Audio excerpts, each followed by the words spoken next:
All right, folks, here we go. So while the truck's in the shop, I gave them the option. I said, why don't you rent one of their other Volvos and let me get running? And they said, no, we got a better idea. So hang on, we're gonna go on a truck recovery.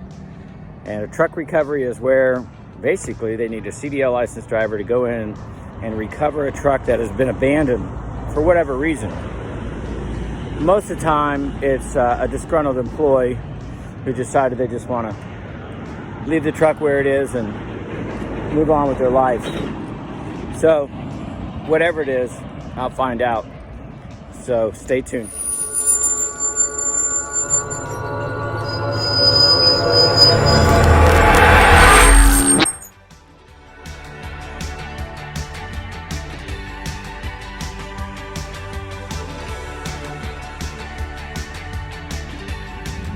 So I decided just to walk to the Enterprise to get my rental car. It's only about a 20-minute walk. And along my little 20-minute walk path happens to be a railroad track.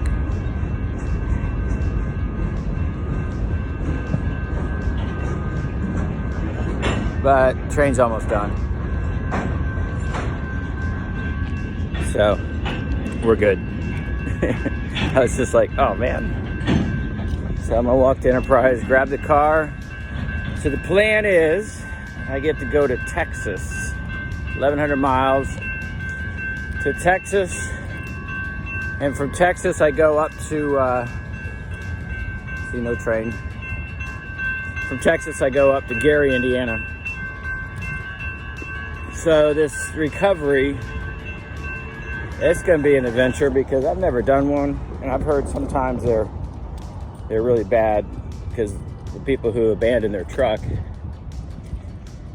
basically, they don't leave it clean. Let's put it that way. So I brought some rubber gloves that the body shop gave me when I told them what I was doing, and I got some Lysol and some glass cleaner and some paper towels. I figured I'll just wipe down the inside where I have to sit. Hopefully it won't be disgusting. That will be interesting. You'll see in a few.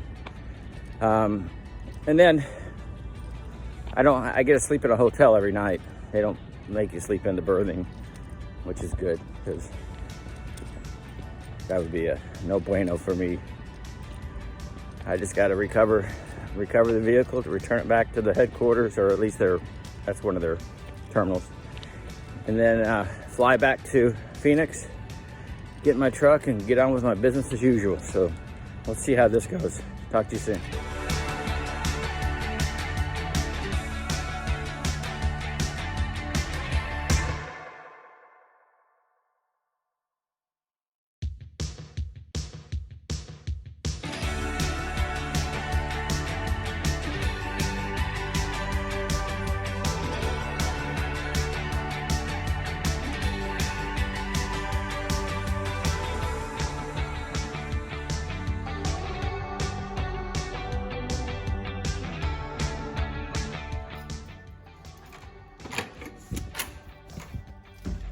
Okay, so I just got off, I just checked out of the hotel, got off the phone with my dispatcher. He said, have you left yet? They got an estimate back on the truck. They're gonna total it. I wondered if that was gonna happen, which makes it easier in a way. So, here's the new plan. I still go recover in Texas, drive up to Gary, Indiana, and then since they're gonna put me in a brand new vehicle, they're gonna ask me to go ahead and do 2 more recoveries after that. So I guess I'm kind of paying for a new vehicle in a sense, but that's fine. I mean, they pay you for your mileage, whether you're sitting in a car, driving to the recovery, or obviously bobtailing. And bobtailing it's not that bad. So, let's see what it looks like in Texas. Well, kind of sad. I guess they've decided they're going to total Old Deer Hunter. They said it was only about $20,000 to fix it, so they probably just didn't want to reinvest back in it. So say goodbye to Little Red Deer Hunter.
Okay, update. I'm in the hotel. I've been getting good deals on the Marriott. It's a nice place for about $70, and it's really like $85 after they throw all their taxes in. Company reimburses up to $90, so this is good. But here's the thing, so it's kind of messed up. And my dispatcher kind of was worried about this, and I told him, don't worry about it, we'll just, whatever it is, it is. He was afraid I was gonna get up here and I was gonna have to sit and wait until Monday. Well, I called the place where this truck is that's been towed, and I spoke to the guy, and he said, yeah, you know, just get your company to send us an email with the authority to let me, Kangaroo Trucker, take the vehicle, and as long as they pay for it through like an EFS check, it's good. Said, all right. So I called my company and I talked to Road Service, which is in charge of this, and by this time my my dispatch had already gone home for the weekend, which is fine. He and I spoke, so it's kind of up to me now at this point, and I'm fine with that. But Road Service said, okay, got it under control. Just call us tomorrow, which is today, which is Friday, and let us know what's going on, and we'll see how much it is. We'll take care of it. Well, in the meantime, I call Enterprise, the place where I'm supposed to take it, and just say, hey, you know, I might need this an extra day. It's only checked out for 2 days, and I might need it for one more day. How does that work? I don't want this to be put on my card. How's it gonna work? And they said, that's fine, it'll go over to the corporation. She said, well, you can't turn it in over the weekend anyway. It has to be turned in on Monday because we have no drop box. I said, whoa, wait a minute. That changes everything. So, looks like I'm in Dallas for the weekend. And I just don't want to be here. I mean, I don't know Dallas. I'm not that familiar with it. I'll make it work, but I want to pick up the truck and I want to head up north and get done with this. I don't want to hang out in Dallas for 2 days, but that's what I'm going to do. And so just gonna make the best of it. Okay, we'll keep you posted. We'll go take a look. I'll go find the place. We'll go take a look at the truck we're gonna pick up. Hopefully it's not in bad shape.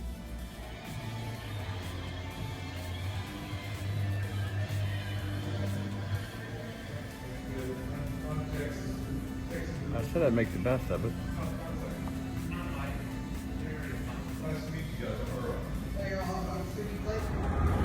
Okay, here's an update. So, just because I have the phone number to the place where the truck is, and my company gave me an address to where the truck is, doesn't mean the address to where the truck is the right place. So I'll show you a map. It's where I stayed. I stayed at a hotel that gave me a good rate. They were really drawing me into Dallas, Allen, Texas, actually, at a good rate. So I stayed there. It was about an hour out to where I had to go pick up the truck. But when I got there, there was no way the truck was there. That address was not correct. So I called the guy that I've been conversing with where the truck is. I said, "What is your address?" He goes, "Is this your cell phone? I'll text it to you." All right, great. I got it. It's 30 miles further out. So this has become a seek and find project. All right, I think we're here. On the right side, 6689, State Highway 24. Oh, God. All right, yeah, this looks right. Okay, so I just talked to the guy. I said, "Hey," I said, "I'm here, but it doesn't sound like you're here." He goes, "No, I can be if you need me to." But I said, "No, I just wanted to see what the condition of the vehicle was on the inside." He said, "No, it's fine." He says, "The guy just said that he had been tested positive for COVID, so that's why he left it." I'm like, no, you don't abandon your vehicle and your career because you got COVID. Bullshit. So I ain't worried about that at all. Anyway, here's the truck back there in that fence. So that's it. So at least I've identified the vehicle, and I know where it is. So I will take care of that Monday. So even if he did have COVID, there's nothing in there that would have lived based on the COVID virus for 30 days, which is how long it's been sitting there. So again, I'm not worried about that at all. So here we are. I'll pick it up. We'll get on the road. We'll be done. Talk to you later.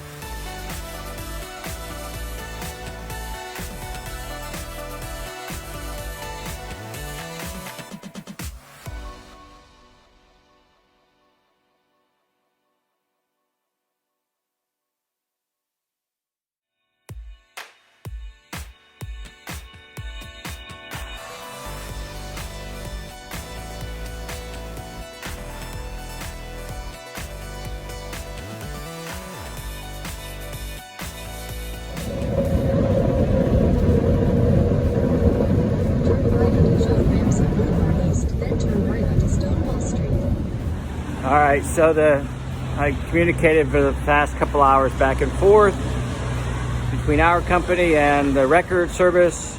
The vehicle is paid for. I assume they have a key for me. I'm about 20 miles away. Enterprise cannot take me due to COVID. So I had to find my own transportation. They gave me a number. They said, "Yeah, this person will take you." So I called. They set me up. I'm going. So they're like, "All right, we'll get you. We'll be there at noon," which is 12:18 right now. They'll be about 12:30. It said $7. I'm like, $7 to go 18 miles? An Uber would be $35, $45 easily. How is it only $7? Well, it's based on your age. My age? Okay. So, okay. And so then I hung up and I'm like, that was weird. My age. It's a senior. It's called The Connection. It's like a senior services.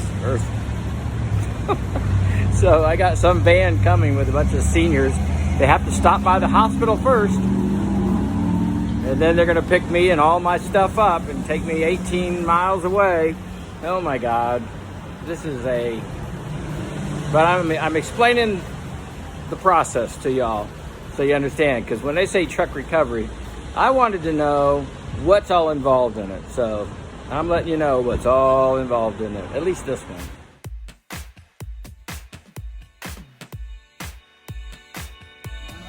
Y'all better come home, y'all in trouble.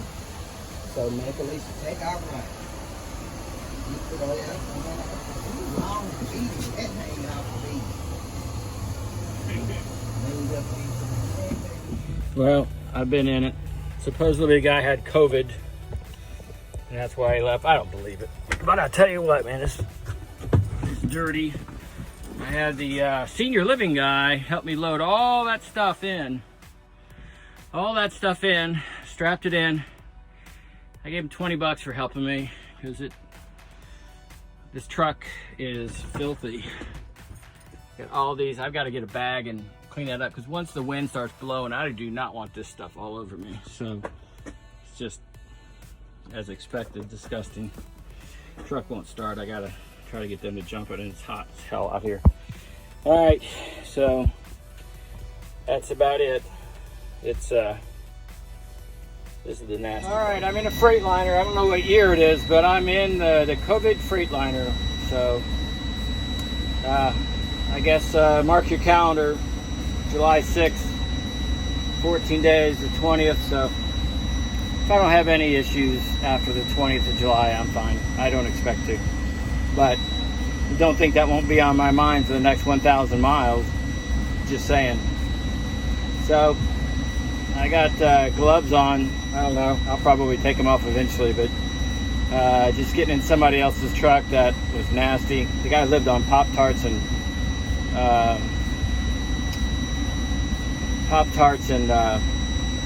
what do you call that? Roman noodles. He left a little microwave in here, but I just made sure it was unplugged. They had to jump it, got it rolling. So this is pretty much the end of this video. Anything after this is just normal truck driving. So found the vehicle. I will have unloaded the stuff from my truck, as you've seen. It's all back there. A total of 8 times between 4 different places, out of one into another. 4 different times, so 8 different moves. And I broke something during the move. It's whatever. This ain't no fun. I get paid the same amount just driving a CDL big rig truck with a load behind me. So far I prefer that. Alright, man, we're out. We'll talk to you soon. I'll keep you posted on what goes on from here on out. I may have to do a couple more before I get in my new truck, so we'll see. That may have to be negotiated, because it's a lot easier to drive a drive-in than to do this. Later. I'm not leaving yet. There's an air leak, and somewhere around the transmission is not the air line to the brakes is not filling up with air, allow me to release the brakes. So I got to troubleshoot this. I may have to get it towed to a dealership. So I'm wondering if because you're supposed to disengage the drive shaft from the transmission when you tow a truck, and I'm wondering if that's what the problem is why the transmission is not engaging. So I'm going to crawl under. Well, now it won't turn over. The battery's dead again.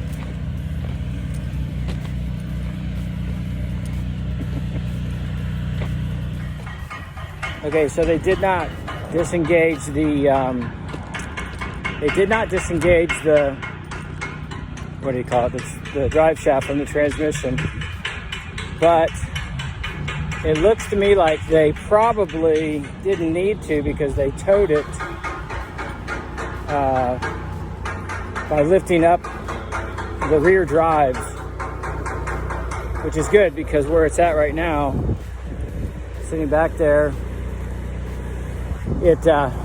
battery's dead again. So They're gonna tow me 75 miles. It's gonna cost $450. Not me, but it's gonna cost the company that. So, sucks, man. A lot of expenses that a company has to go through. I mean, they're paying me to deal with this. They have a lot of expenses that go along with it. And this is just one more of them. I mean, when they're all said and done with all this, it's gonna cost them about, I don't know, $2,500 to recover a truck. So, this is interesting. So if anybody ever has to do a truck recovery, I'm at least giving you a good idea of what one situation is like. And it's hot and sticky out here in Texas. Okay, so now this is as far as they needed to tow me, right here. That's it. That's as far as they towed me. One of the guys comes out, says, hold on a minute.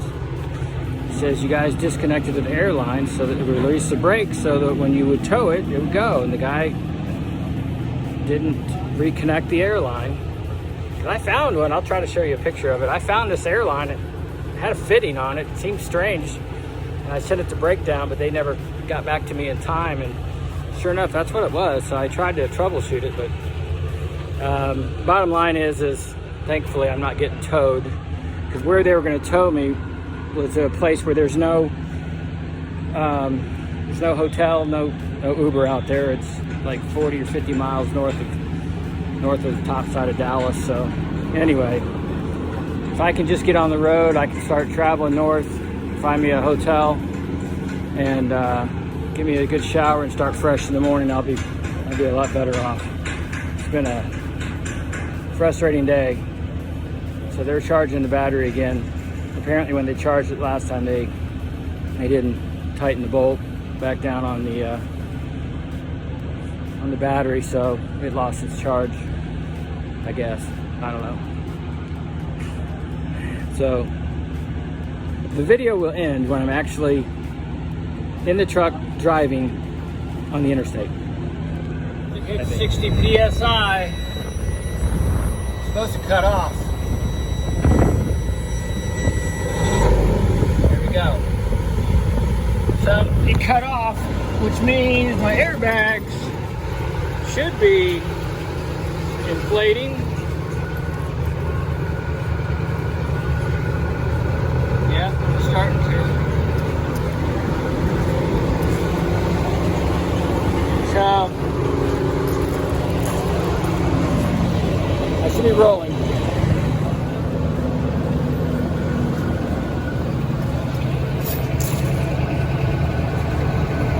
There we go.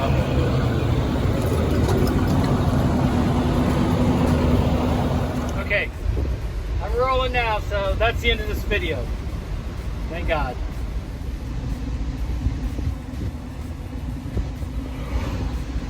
Now it's finished.